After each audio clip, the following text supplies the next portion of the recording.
নমস্কাৰ বন্ধুসকল, স্বাগতম জনাইছোঁ সহাৰি হোম ইউটিউব চেনেলৰ অতি গুৰুত্বপূৰ্ণ ভিডিঅ'লৈ।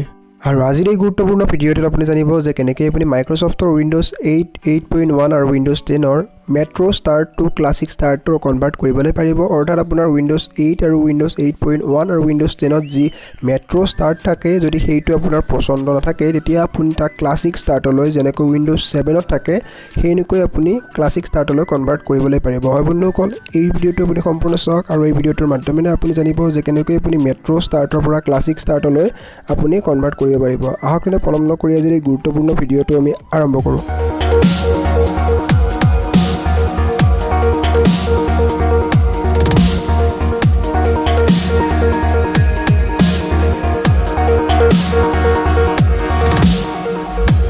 তাৰ প্ৰথমতে বন্ধুসকল আপুনি আপোনাৰ কম্পিউটাৰ চিষ্টেমত যিকোনো এটা ব্ৰাউজাৰ অপেন কৰিব। প্ৰথমতে মই ইয়াত মোৰ কম্পিউটাৰ চিষ্টেমৰ ইয়াত দেখিছে এইটো মেট্ৰ' ষ্টাৰ্ট বুলি কয়, এইটোক মই ক্লাছিক ষ্টাৰ্টলৈ কনভাৰ্ট কৰিম।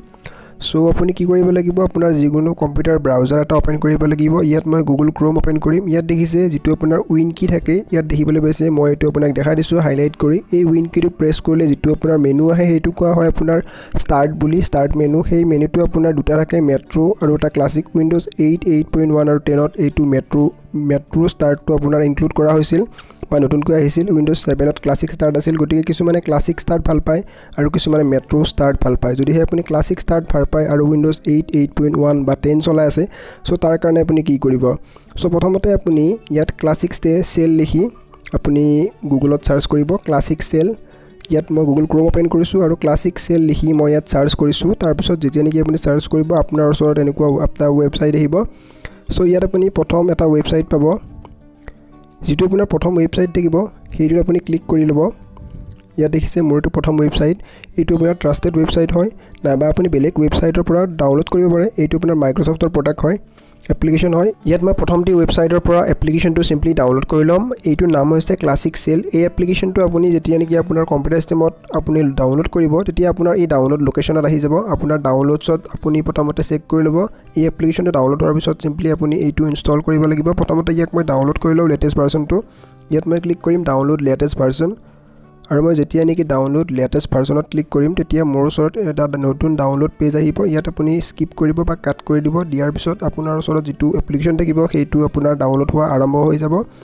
ইয়াত আপুনি চাব, এইটো কাটি দিম প্ৰথমতে মই। কাটাৰ পিছত আপোনাৰ যিটো আপোনাৰ এই ডাউনলোড অপশ্যনটো ইয়াত দেখিবলৈ পাইছে, ইয়াত আপোনাৰ কিছু সময় আপুনি ৱেইট কৰিব লাগিব যেতিয়ালৈকে ইয়াত আপোনাৰ ডাউনলোডটো আৰম্ভ নহয়। ইয়াত দেখিছে মোৰ ডাউনলোডটো আৰম্ভ হৈ গৈছে আৰু ই মোৰ ডাউনলোড লোকেশ্যনত ছেভ কৰি দিব ফাইলটো। যদিহে ডাউনলোড নহয় এই আইকনটোত আপুনি ক্লিক কৰিব। ইয়াত যিটো মই দেখুওৱা গৈছে ইয়াত দেখিছে মোৰ ডাউনলোডটো আহি গৈছে। চ' মই ইয়াত আপোনাৰ অপেন ফাইল লোকেশ্যন ক্লিক কৰি কিনে মই আপোনাৰ ফাইলটো বিচাৰি ল'ব পাৰোঁ, নাইবা মই ডাউনলোড লোকেশ্যনটো যদি মই জানো সেই অনুসৰি আপুনি ফাইলটো পাব পাৰে। ইয়াত আপোনাৰ ক্লাছিক চেল যিটো ফাইল থাকিব এপ্লিকেশ্যন ফাইল, ছেটআপ ফাইল, সেইটো আপোনাৰ আহি যাব। প্ৰথমতে মই মোৰ যিটো ফাইল আছে সেইটো আপোনাক মই দেখাই দিছোঁ ছেটআপ ফাইল। সেই ফাইলটো মই প্ৰথমতে অপেন কৰি ল'ম আৰু যেতিয়া নেকি মই ফাইলটো ইয়াত অপেন কৰিম এইটো দেখিবলৈ পাইছে ক্লাছিক চেল আপোনাৰ ইয়াত থাকিব ডাউনলোডছত। ইয়াত আপোনাৰ ক্লাছিক চেল আপোনাৰ এই চাইডে দেখিবলৈ পাইছে, ৰাইট চাইডে ক্লাছিক চেল বুলি আছে। এইটোক মই আপোনাৰ ইনষ্টল কৰি দেখাই দিছোঁ কেনেকুৱা এই এপ্লিকেশ্যনটো হয় আৰু কেনেকৈ ইয়াক আপুনি চিম্পলি ব্যৱহাৰ কৰিবলৈ পাৰিব। ইয়াত ৰাইট ক্লিক কৰি ৰান এজ এডমিনিষ্ট্ৰেটৰ অপশ্যনত ক্লিক কৰি দিব। তাৰপিছত ই আপোনাৰ পপ আপ মেনু আহিব। পপ আপ মেনুত আপুনি দেখিব পাব আপোনাক এডমিনিষ্ট্ৰেটিভ পাৰ্মিশ্যন বিচাৰিলে আপুনি দি দিব, নাইবা আপুনি নেক্সট অপশ্যনত ক্লিক কৰি দিব। চিম্পলি নেক্সট অপশ্যনত যেতিয়া নি ক্লিক কৰিব আপোনাৰ ওচৰত লোকেশ্যন বিচাৰিব পাৰে। আপুনি চিম্পলি আপোনাৰ পাৰ্মিশ্যনটো দিব বা এগ্ৰিমেণ্টটো আপুনি এগ্ৰি কৰিব। এগ্ৰিমেণ্টটো যেতিয়া নেকি আপুনি এগ্ৰি কৰিব আপুনি ইনষ্টল বা নেক্সট অপশ্যন পাব। তাৰপিছত ইনষ্টলেশ্যনৰ কাৰণে সম্পূৰ্ণ অপশ্যন পাব। ইয়াত আপুনি কাষ্টমাইজ নকৰিব, ডাইৰেক্টলি নেক্সট অপশ্যনত ক্লিক কৰিব আৰু ইনষ্টল কৰি ল'ব। ইয়াত আপুনি ইনষ্টলেশ্যনৰ কাৰণে লাষ্ট ষ্টেপ দেখিবলৈ পাইছে, ইনষ্টল অপশ্যনত ক্লিক কৰিব। চিম্পলি আপোনাৰ ইয়াত ইনষ্টল অপশ্যনত ক্লিক কৰাৰ লগে লগে আপোনাৰ যিটো এপ্লিকেশ্যন থাকিব সেইটো ছেটআপ ফাইলটো আপোনাৰ কমপ্লিটলি ইনষ্টল হৈ যাব। ইয়াত মোৰ ছেটআপ ফাইলটো চিম্পলি ইনষ্টল হ'বলৈ আৰম্ভ হৈ গৈছে। ইয়াত দেখিছে মোৰ যিটো ছেটআপ ফাইল আছে সেইটো ইনষ্টল হৈ গৈছে, হ'বলৈ প্ৰচেছটো আপোনাৰ চলি আছে। ইয়াত কিছু সময় পিছতে এই এপ্লিকেশ্যনটো ছেটআপ ফাইলটো কমপ্লিটলি ইনষ্টল হৈ যাব। তাৰপিছত আপুনি অপেন অপশ্যন পাব। ইয়াত দেখিছে মোৰ এটা এপ্লিকেশ্যনটো কমপ্লিটলি ইনষ্টল হৈ গৈছে। ইয়াত মই অপেন অপশ্যনত ক্লিক কৰিম। ইয়াত আপুনি চিম্পলি ফিনিছ অপশ্যন পাব। চিম্পলি ফিনিছ অপশ্যনত এবাৰ আপুনি ক্লিক কৰিব। তাৰপিছত আপোনাৰ ক্লাছিক চেলৰ প্ৰথম ছেটআপটো আপোনাৰ আহি যাব। ইয়াত মোৰ ক্লাছিক চেলটো কমপ্লিটলি ইনষ্টল হৈ গৈছে। ইয়াত মই প্ৰথমতে ইয়াক অপেন কৰি ল'ম। ইয়াত বন্ধুসকল ফিনিশ অপশ্যনত ক্লিক কৰাৰ পিছতে এই ক্লাছিক সেল এপ্লিকেশ্যনটো ডাইৰেক্টলি ওপেন হৈ যাব ওপেন হোৱাৰ পিছত আপুনি কোনটো বা কেনেকুৱা প্ৰকাৰৰ আপোনাৰ ক্লাছিক সেল লাগে বা ক্লাছিক আপোনাক ষ্টাৰ্ট লাগে সেই আপোনাৰ টাইপটো আপুনি সিলেক্ট কৰিব লাগিব ইয়াত মই প্ৰথমতে মোৰ যেটো ক্লাছিক সেল এপ্লিকেশ্যন আছে সেইটোৰ মই আপুনি দেখাই দিম যে কেনেকৈ আপুনি সেট কৰিব ইয়াত প্ৰথমতে চাই লওক মই ক্লাছিক সেলটো এনেকৈ মই নেক্সট কৰি ইনষ্টল কৰিছিলোঁ ইনষ্টল কৰাৰ পিছত এইটো আপুনি যদি হে মোৰ এইটো দেখিছে বন্ধুসকল মই ইনষ্টল কৰাৰ পিছত এইটো হাইড হৈ গৈছে আপুনি প্ৰথমবাৰতে এইটো সেট কৰি ল'ব লাগিব প্ৰথমবাৰ আপোনাৰ ওপেন হ'ব ইনষ্টল কৰাৰ লগ আপুনি এইটো সেট কৰিব লাগিব নহলে আপুনি এইটো কৰিব নোৱাৰিব মই ইয়াত ইনষ্টল কৰাৰ পিছত বেক কৰি দিয়া গৈছিল বা কাটি দিয়া গৈছিল সো এইটো অহা নাছিল ইয়াত মই প্ৰথমতে এইটো মডিফাই কৰিব লাগিব অৰ্থাৎ আপোনাৰ ৰিপেয়াৰ কৰিব লাগিব যেহেতু অলৰেডি এইটো এক্সিষ্ট আছে অৰ্থাৎ ওভাৰৰাইটৰ নিচিনা হয় মানে এইটো ওভাৰৰাইট কৰি দিয়া হয় এপ্লিকেশ্যনটো প্ৰথমতে মই এইটো ওভাৰৰাইট কৰি লৈছোঁ এপ্লিকেশ্যনটো তাৰ পিছত যেতিয়া নেকি এপ্লিকেশ্যনটো ইনষ্টল হ'ব ফিনিশ অপশ্যনত ক্লিক কৰাৰ আগতে আপুনি চাই ল'ব যে এইটো ওপেন উইথটো সিলেক্ট আছে নে নাই এইটো ফিনিশ অপশ্যনত ক্লিক কৰাৰ লগে লগে এইটো প্ৰথমবাৰৰ কাৰণে ওপেন হৈ আহিব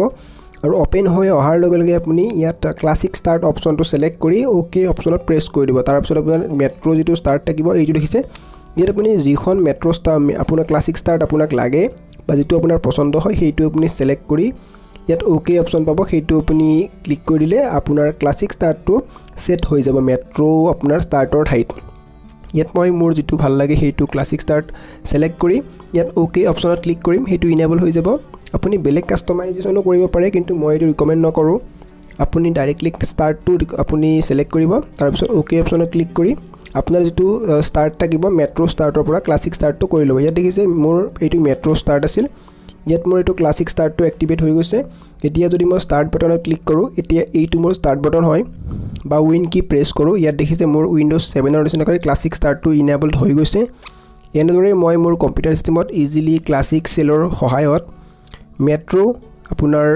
ষ্টাৰ্টৰ পৰা ক্লাছিক ষ্টাৰ্টলৈ কনভাৰ্ট কৰিলোঁ বা ক্লাছিক ষ্টাৰ্টলৈ সুইচ কৰি দিলোঁ এনেদৰে আপুনি আপোনাৰ কম্পিউটাৰ সিস্টেমত যদি হে উইন্ডোজ 8 8.1 আৰু 10 অপাৰেটিং সিস্টেম চলাই আছে তেতিয়া আপোনাৰ যদি মেট্ৰ' ষ্টাৰ্টটো ভাল নালাগে বা মেট্ৰ' ষ্টাৰ্টটো আপোনাৰ পছন্দ নহয় এনেদৰে আপুনি ক্লাছিক সেলৰ মাধ্যমেৰে এনেকৈ ক্লাছিক সেল বা ক্লাছিক ষ্টাৰ্টটো আপুনি সুইচ কৰিবলৈ পাৰে বন্ধুসকল আশা কৰিলোঁ আজিৰ ভিডিঅ'টো আপুনি বুজি পালে যে কেনেকৈ আপুনি উইন্ডোজ 8 8.1 আৰু 10 মাইক্ৰ'ছফ্টৰ অপাৰেটিং সিস্টেমত মেট্ৰ' ষ্টাৰ্টৰ পৰা ক্লাছিক ষ্টাৰ্টলৈ সুইচ কৰিবলৈ পাৰিব ইজিলি বন্ধুসকল আজিৰ এই ভিডিঅ'টোত এইখিনিয়ে লগ পাম অন্য এটা ভিডিঅ'ত ধন্যবাদ জয় অসম